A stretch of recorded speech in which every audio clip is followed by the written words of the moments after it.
Welcome to The Explainer. Today, we're jumping into a totally fascinating Korean tradition, one that ties together dreams, destiny, and the very start of a new life. It's called Taemong. So let's just start with that question, right? Because it really is the heart of this whole thing. I mean, imagine having a dream that's so vivid, so powerful, that it's seen as the universe's first shout out about a new baby, dropping symbolic hints about their future, their personality, their talents, their whole life. You've probably seen this a million times if you're into historical K-dramas. The queen wakes up, she's had this incredible dream about a dragon sweeping into her room, and boom, next thing you know, she's expecting the future king. It's a classic way to show that a character was, chosen from the very beginning. But here's the thing. This is so much more than just a plot point for TV. The tradition of Taemong is alive and kicking, and you've got some of the biggest celebrities today sharing these wild stories about the conception dreams that basically foretold their own rise to fame. Okay, so what is a Taemong, really? What makes it so special? Let's break it down. So at its core, a Taemong is a prophetic dream. The name itself literally smashes together the Korean words for fetus and dream, but don't think of it like a regular dream. It's more like a cosmic birth announcement, a heads up from the universe that someone new was on their way. And this is what really sets a Taemong apart from, that weird dream you had last night that you can't quite remember. A normal dream is hazy, you forget it in 5 minutes. A Taemong is supposed to be super realistic, almost like a movie, and you remember it forever. It's not just random brain noise, it's a message full of powerful symbols. And get this, it's not always the mom who has the dream. It can be delivered to pretty much anyone close to the baby. The dad, a grandparent, even a best friend. There's also this really charming tradition where if your friend has a great Taemong, you can playfully buy that good luck from them, usually by taking them out for a nice dinner. So, how does one of these dreams actually, work? How does it tell its story? Well, it's all about the symbols. You can think of it like a secret language for destiny. And the symbols themselves are just incredible. A dragon, for instance, that's the ultimate sign, predicting a child is going to be a big deal, powerful, a leader. A tiger points to courage and charisma. Something beautiful like a peach might suggest artistic talent, while a pig, believe it or not, is an amazing sign for good luck and wealth.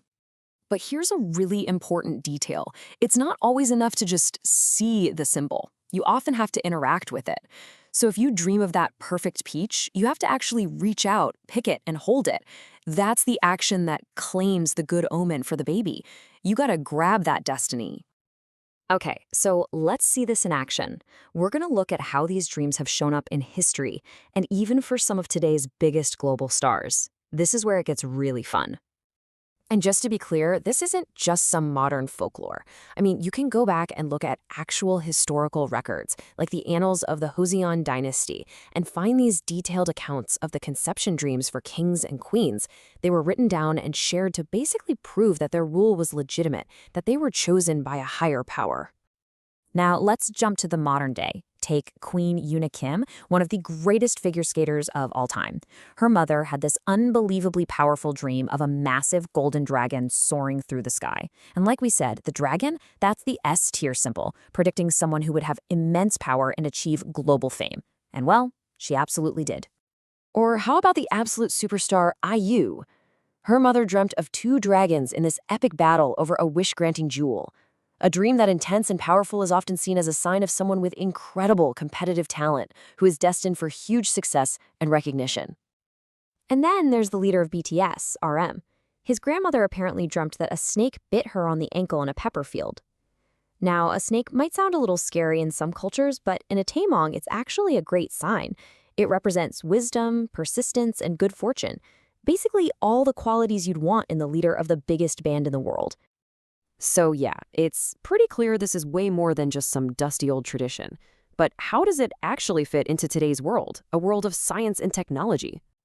I mean, it's a totally fair question, right? With all the changes in society, you'd think something this mystical might just fade out, especially with younger generations. But surprisingly, the answer is a big nope. While the way people think about it might have changed a bit, the tradition is still going strong. And maybe that's because it gives families something really special, a child's very first origin story. It builds this kind of personal myth that gives them a sense of identity before they even take their first breath. What's also really cool is how flexible the whole idea has become.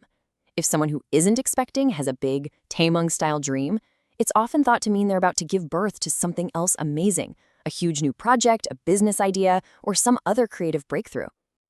So, at the end of the day, whether you believe it's a literal prophecy from the universe or just a really beautiful piece of psychology, Taemong does something incredible.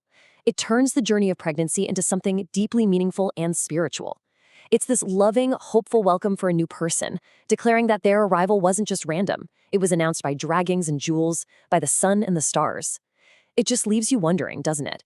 What kind of power does a story have when it's the very first one you're ever given?